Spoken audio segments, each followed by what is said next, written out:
Welcome to Turn the Page, the official podcast of the Syosset Public Library.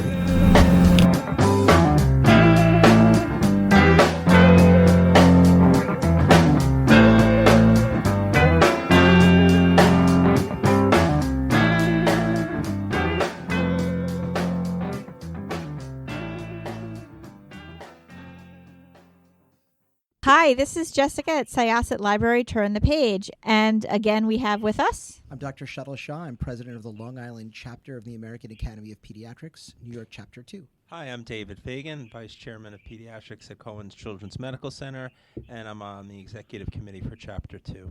Dr. Eve Krief, and I'm a general pediatrician. I'm the Legislative Chair of New York Chapter 2. And on the line, we have... Hi, I'm Bill O'Hare, and I'm a demographer. I've been working with census data for about 50 years, and one reason I'm here is I wrote a book a couple years ago called The Undercount of Young Children in the U.S. Decennial Census, and there's some data in there that I think will be relevant to our conversation. So thank you all very much for joining me. So the census comes every 10 years, and this is now our year. Shortly, I've been notified that I believe March 12th, a lot of the mailings will be going out for the census. This is the first year that it will be offered digitally. Am I correct? Yes. Yes. Okay. So what is the reason for the census and why is it so important? Even before that, let me just mention that, as you said, the first mailings will start to go out March 12th. And most of the people in the country will get something in their mail that gives them a unique digit code for their house that they will then be asked to use to respond to the census online, digitally. They can also call on the telephone. There'll be a telephone number if people want to respond that way. And if they don't respond the first month or so, eventually, like in what they call the fourth mailing, everybody who has not responded will get a paper questionnaire. So I just wanted to make sure people are a little more aware. Let me follow that up. If people who don't respond by the end of April in any of those ways, then the Census Bureau will start sending out enumerators to get the information from those households, and that operation will go through roughly the end of July. So that's a little, not quite in response to your question, but I wanted to kind of lay the groundwork for how this will unfold. I think that that's very important because there is a lot of misinformation or misunderstanding about how it's going to unfold. Like some people think you can only do it digitally, which is not true. So I think getting a clear picture of what we're looking at is important. And the importance of the census, there's many reasons as to why it is. I'll say a couple things, I guess, and as you said, there's a whole bunch of reasons why it's important, but the fundamental reason for having the census that the founding fathers put in the Constitution was to apportion the House of Representatives to give people political power based on their population size, which was a pretty radical idea a couple hundred years ago, but I think has been a very worked very well for this country. But probably the reason that resonates most with people, and particularly for parents of young children, is that there is a lot of money tied to the census count that the federal government and the state government give out to localities and communities based on their census numbers. The most recent study of that came out a couple months ago. It identified more than 300 federal programs that gave out $1.5 trillion in fiscal year 2017. That amounts to about $4,600 per person in our country. And so jurisdictions that don't get a complete count will lose thousands, probably tens of thousands of dollars over a decade. So that, I think, is probably the most important part of why the census is important for most respondents. It was estimated with the 2010 census that over 1 million young children were undercounted, which results in over $1 billion each year since that time in underfunding for the largest children's health programs.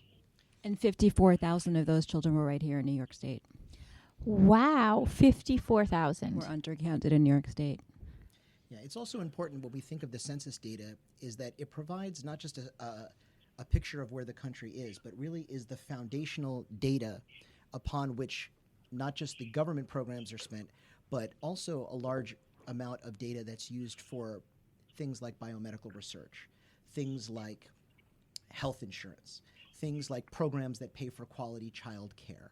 So when we think of how much money New York State gets for things like Medicaid and the Children's Health Insurance Program, things which provide children health insurance, programs that help children learn while their parents are working, so things like quality childcare, all of that is built upon the foundation of the census. So there's a formula that the government uses called the Federal Medical Assistance Percentage with the FMAP, and that's based on the per capita income level for each state. So if you're undercounting, if there's undercounting in a state, and the people who tend to be undercounted are underrepresented minority groups who would then if they're not counted, then the per capita income in a state is higher, and then that means the federal government has to contribute less money towards Medicaid and leaving the state more on the hook. But if there's an accurate count, which would then lower the per capita income, then the federal government through the MAP has to contribute more funding for programs like Medicaid.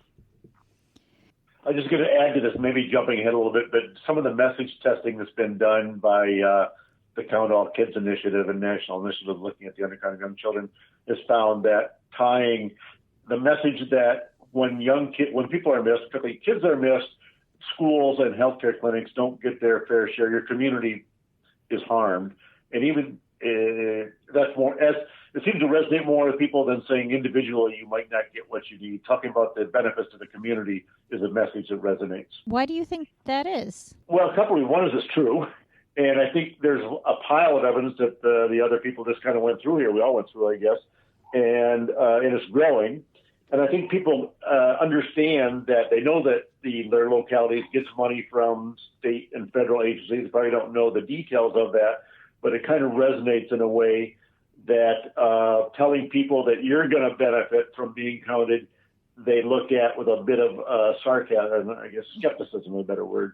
And so I think that message about the community benefits just seems to be easier for people to accept. There was a study here in Long Island, the community Wyandanch. Young children were undercounted very drastically. The 2010 census showed that only 4% of the population were between the ages of 0 and 5. And what that resulted in was not having enough resources in the school district and not enough funding for the school district and overcrowding and less resources. And while we talk about schools, we're not just talking about school funding. We're talking about new things as well. So, for example, where should we put a new library, since we're obviously in a library podcast? Where do we put a new playground? Where should a new school be built? All of those decisions are based in part on census data. So if we don't accurately count the children, we wind up inconveniencing people for the lifetime of that structure. I also think it's important to remember that the census data lasts for 10 years. So if a child's missed in the census, that will be reflected for the next 10 years of funding and/or research decisions. And that's most of the child's lifetime, or most of the child's childhood, not lifetime, I guess is a better way to say it. So even more important than a single year kind of being missed is the fact that this lasts for 10 years, and that's most of a child's childhood. Yes, undercounting is the mistake that lasts for 10 years. Yep. I think that children are the largest demographic of uncounted individuals in this country. And as pediatricians, that's a real concern to us because they really stand to benefit from the funding they would be missing from the government if they're not counted in the census. So it's really important to us as pediatricians to get the word out to all our patients and families that they really need to have their children counted. And a lot of research has been done since the last census as to why children are not counted, and there's many factors that play, and those are what we're trying to focus on in our interventions. So let's talk about those factors. What causes the undercount? I mean, what did you say, 54,000? 54,000 in New York State, children were not counted in New York State in the 2010 census. And the reason for that being a lot of people don't know that children count. They don't know, children that were just born in January, they don't know that they can list them on the April census. A lot of children live in families with grandparents, where the grandparents or aunts and uncles are the caretakers, and they don't know if they have the authority to list that child. They do. Anybody that's sort of the head of the household that's supervising that child, where the child lives, has that authority to just say, yeah, that child lives at my household. If there's parents that are separated, the either parent isn't sure if they should be the one to do it, or so that either both do it or none do it. That's actually a really good point. Mm-hmm. I don't think I myself thought of that in that. Yeah, we have to put numbers on this as well, right? So when we think about the undercounting of newborns specifically, right, that's potentially 4 million children that would not be counted. That's roughly how many babies are born in the United States each year. If we look at just New York State, that's 230 to 250,000 children who could potentially be missed, which has profound effects, like we said, for the next decade. Well, because those children are going to be 10, as you said, it's the majority of their childhood. Those children are going to be 10 by the time the next census rolls around. So that's their entire time in through nursery and elementary school that they were not represented. Exactly. Yeah, people also forget that in the United States, there are 1.3 million children in foster care.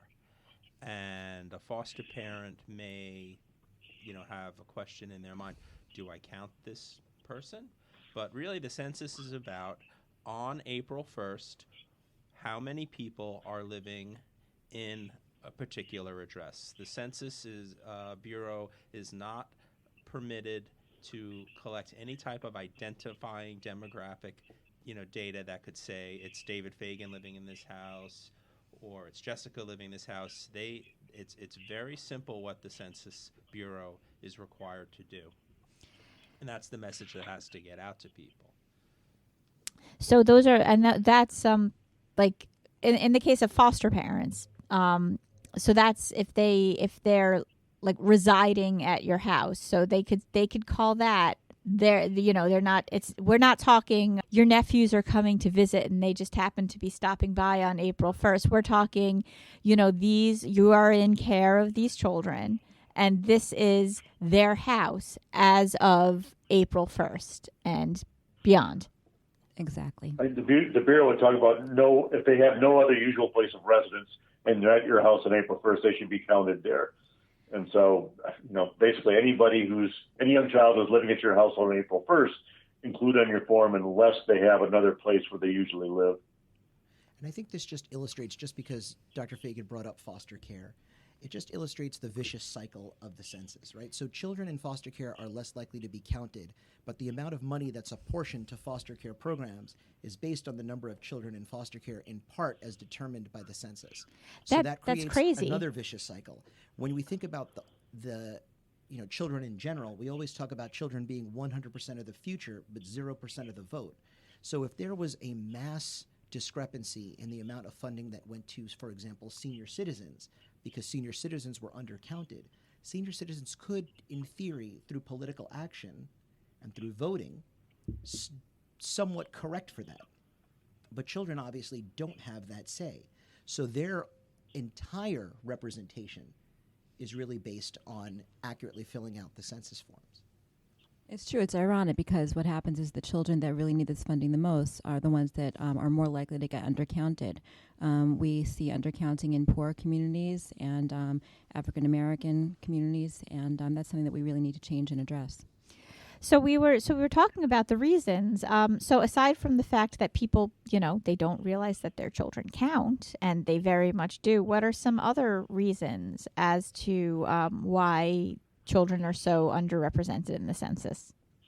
One of the ideas, as the previous one talking about people's confusion, concealment is another broad area that people talk about, and that children are purposely not reported, particularly young children, for a couple of reasons. One, of course, is that you're only supposed to have 5 people in your apartment or your house, but you have 6.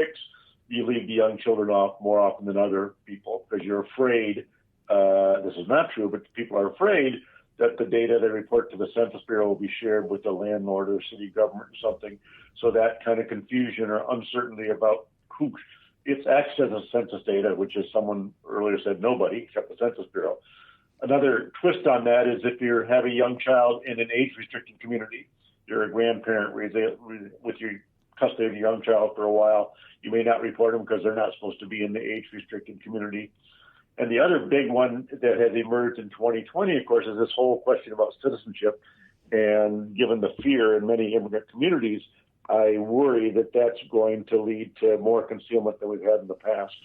There's a lot of misinformation about that specifically. The citizen question is not on the census, as far as I understand. It was removed, or it was never placed. The government was trying to get it there, but it's not going to be on there. But it's definitely had a chilling effect where immigrants aren't aware that it's not on there, or afraid even that it's not, that the information will somehow be used.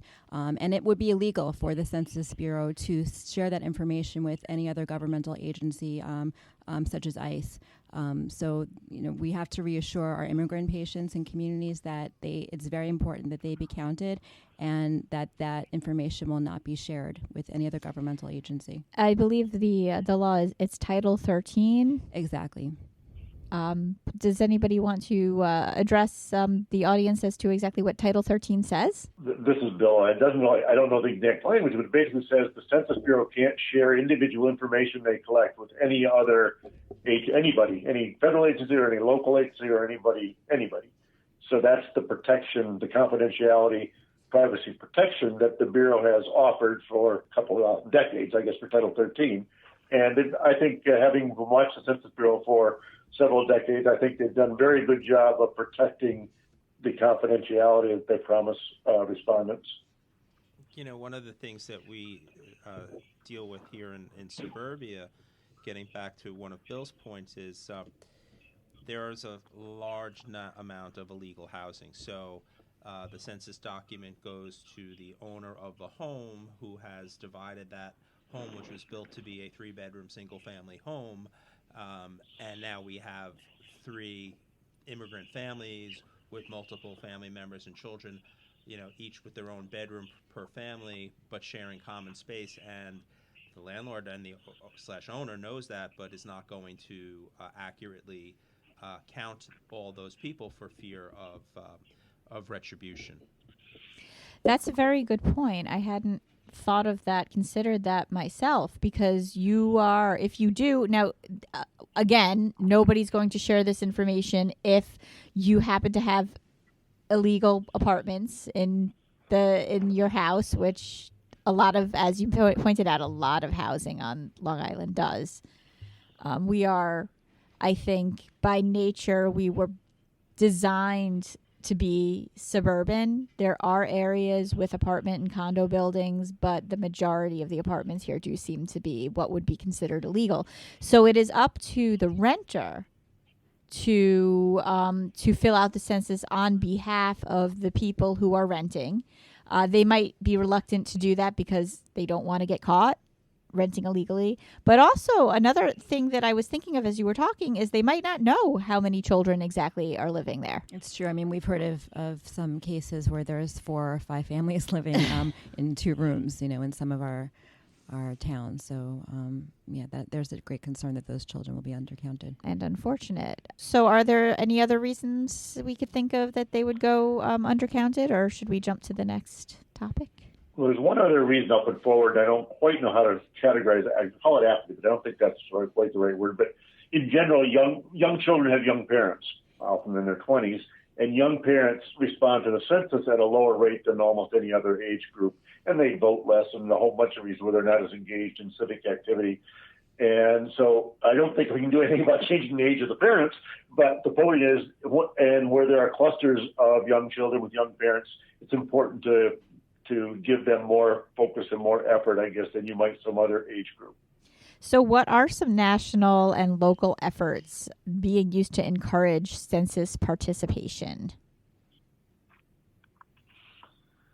Well, there's a number of the civil rights groups like Mexican American Legal Defense Fund and the National Association of Latino Elected Officials, the National Urban League, the NAACP, and many, many more have mounted efforts to try and reach out to their local affiliates and members. And I know, I guess appropriately in this call, the American Academy of Pediatricians have launched a really robust effort to get local, state, and local chapters and local pediatricians to make some effort to make people aware of the census and the importance of the census when they come into their office. Yeah, we're going to be encouraging all our pediatricians to, at every checkup, just to emphasize to parents how important it is to let their parents know about the census and how important it is to fill out those forms for their children, and their children count, kids count. And we have coloring pages that we're going to have the kids color in our waiting rooms and hang them up in the offices. The Kids Count Initiative, and just a lot of education can happen, and we have a lot of time to do that. We're going to be starting now, through the year, and hopefully we'll get the word out how important it is.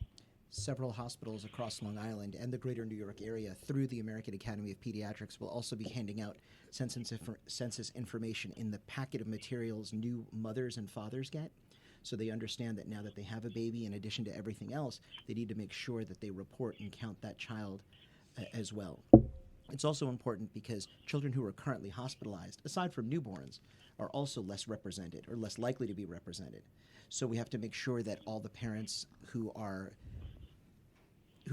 parents of hospitalized children or children with chronic illnesses who are in and out of the hospital also remember to report those kids. So they're not. So because I know that there's some question about group housing, and in certain group housing situations, the somebody in charge of that facilitates, and responds on behalf of who's living there.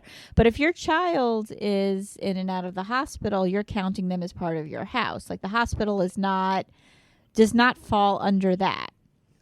The hospital is not the usual place of residence Yes. for most children. So, okay. The group, what's called group quarters population, is very, very few young children in group quarters population. So it's a big issue for some age group, but not much of an issue for children, except people understand, as you just kind of pointed out, that even if your child's away for a couple of days in a hospital or a trip or something, they should be counted at their usual place of residence.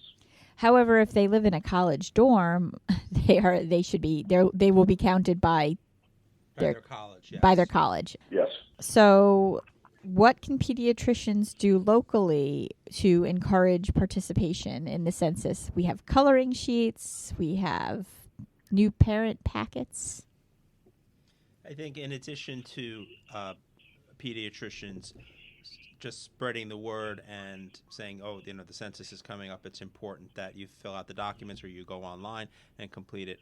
Just a basic understanding of what we've talked about today with regard to demographic data, personally identified data, that is not what the census is about, and sharing the economic impact with our families for if they don't participate. Getting back to something that was said earlier in terms of representation, and this is how the 434 House of Representatives seats are divided up.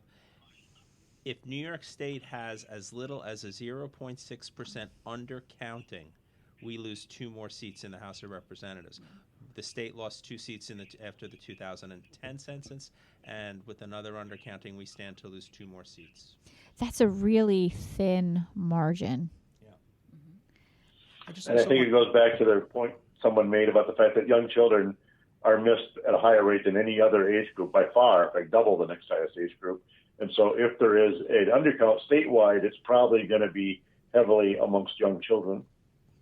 Well, we're talking about efforts that pediatricians can do, but I think it's important to remember that as focused as we are on making sure that all children are counted in the census, the pediatrics office is not where children spend the bulk of their time. So we really need to make this more of a community-wide effort where all of the places that children spend their time, schools, libraries, any place that children spend their time, community centers, all really understand the importance of getting the message out to parents. I agree, and I know that there are many school districts who are, obviously, they're going to count on the responses here. So there are many school districts who are already jumping on board and getting information out, and the libraries have started gearing up for this, through different workshops that are going on, and we're all trying to do our part to get the word out because we have so many different groups who come here. We have immigrants, we have people who move here. This is their first stop often, and families. So we are all investigating the best ways to get the word out as to how important this is to our community, because in many ways we are evolving and becoming community centers. This is Bill. Two other places that are important to reach out to, I think. Food banks is an obvious one, where there's a lot of the marginalized or economically, socially people who are more vulnerable to being missed would come. And diaper banks is probably a more appropriate one, where people, low-income families, are given diapers at free or reduced cost. In addition to everything else that's been mentioned, there's a strong effort amongst all houses of worship, regardless of denomination, as well. That's a very good point. What about, actually, this is a question that just kind of popped up. What about local nursery schools or daycares? Would they be a place to partner with to sort of let the community know? Absolutely. I think New York State is reaching out to all child care facilities about the census, and we're going to do some outreach too as pediatricians locally. I think that's something to think about, because many of us are working parents, and there's so many daycares that the children go to. Exactly. Every county, or in less populated areas, multiple counties, has a child care council. So here in Nassau County, we have the Child Care Council of Nassau, Child Care Council of Suffolk, and they are really the umbrella organization for licensed child care centers in each county. And it's through that organization that we will reach out to child care centers. Yeah, these organizations have been working for years, but really intensely for the past year in organizing efforts just to get the word out to all facilities that care for children. Head Start is another organization that kind of fits in there, but wasn't mentioned explicitly, I don't think. And also Child Care Aware, which is a national umbrella organization of all a bunch of the preschool programs, is involved in the census and the Count All Kids initiative. So there's efforts there from above as well. I have to say, I'm still so floored by the razor thin margin of error that could really cost representation. I don't think a lot of people, so many people, they're like, yeah, the census. So, I don't think they realize just how much it impacts them. I think most people don't know. I mean, I didn't know until I started doing more research into this, but I just thought it was just okay just to get a count. Nobody, I don't think anybody really understands the true impact that it has on all our communities, including our children, but on so many areas. And funding and like we've said, research it's very impactful, and obviously representation in Congress. So there's just a vast array of issues involved. Let me just add one more minor. I shouldn't say minor, I guess, but I don't think it occurs to people that much that if a community is undercounted and it looks like they've lost population from the last census, it's a place that most private enterprises won't want to make an investment. And so they can be hurt by an undercount in terms of the private sector investment along with the public sector money. How does the private sector access that information? Because I know the count, it just goes to locals. Well, the census count is made available when they tabulate all the tabulations. They're available to anybody in the public. There are many companies that kind of take that census data and add some value to it from a private sector perspective and resell it, or not resell is the right word, sell it to local businesses. And there's a number of businesses who are in business selling data about where to expand and what to expand and what kind of customers you'll find there. So if there's an undercount in the census, that data about where it might be a good place to invest in a new store will be misleading. Do you all mind if I ask a little bit about just some misinformation that might be floating around that you might hear of? Sure, but Bill, can you comment on the last appropriations bill? Did they appropriate, in your opinion, enough money to make sure that the census gets done adequately? Because I think that's also... Go ahead. No, I was going to say, I think it's important for people to hear that it's an issue, because if the census is underfunded, it shifts more responsibility to each individual to make sure that they get the forms filled out correctly. that's a great point. And then the census has been underfunded this cycle repeatedly, and particularly in the last year or two, when they really needed money to do the kind of planning and commitments that they wanted to make. They've been underfunded, even though the Census Bureau can't say that because they're part of the government. Everybody that I know outside who is an independent observer of the census feels that way. And the point you made is a very good one, that if the Census Bureau is not going to have the resources to do as good a job in 2020 as they did in 2010, it puts the onus on states and localities to try and get a more accurate count. And many states have responded this cycle by putting millions and millions of dollars into state census promotion. Many localities the same thing, much more than they've ever done in the past. It certainly will help, but I worry that even the combination of the Census Bureau's money and the state and local money will not be enough to overcome some of the other factors like the citizenship issue we talked about earlier, or a general decline in response to government or a lack of trust in government. So there's a number of reasons for worrying about the 2020 census, and a number of reasons, particularly money and political participation, to try and get as accurate account as we can for each state and jurisdiction. Congress stated that the cost for the 2020 census needed to be less than the 2010 census, and we already know that with 2010, over 1 million children were undercounted. So these are dire circumstances, and to everyone's point, just raising the critical importance of marshaling community-based organizations and pediatricians and everybody we can think of to get the word out. I want to thank everybody. Does anyone have anything else to add before we... Just remember, kids count. I'm sorry, I missed before what? I was going to say, before we sign off, does anybody have anything to add? Well, it might be worth going. You asked a question, and I don't think I didn't answer very well, about what misinformation is out there.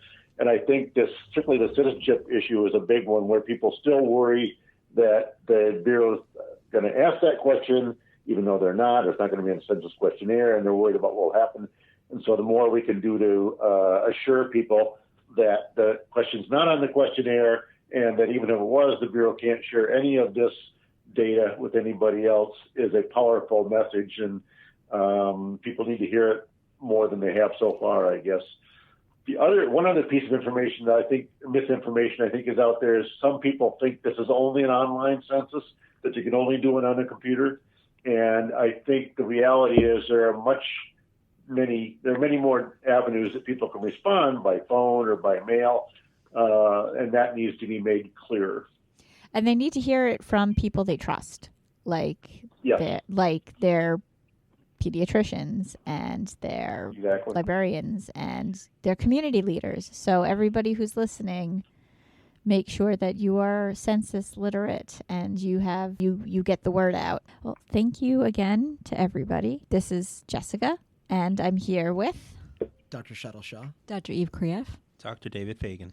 And joining us on the other line is Dr. Bill O'Hare.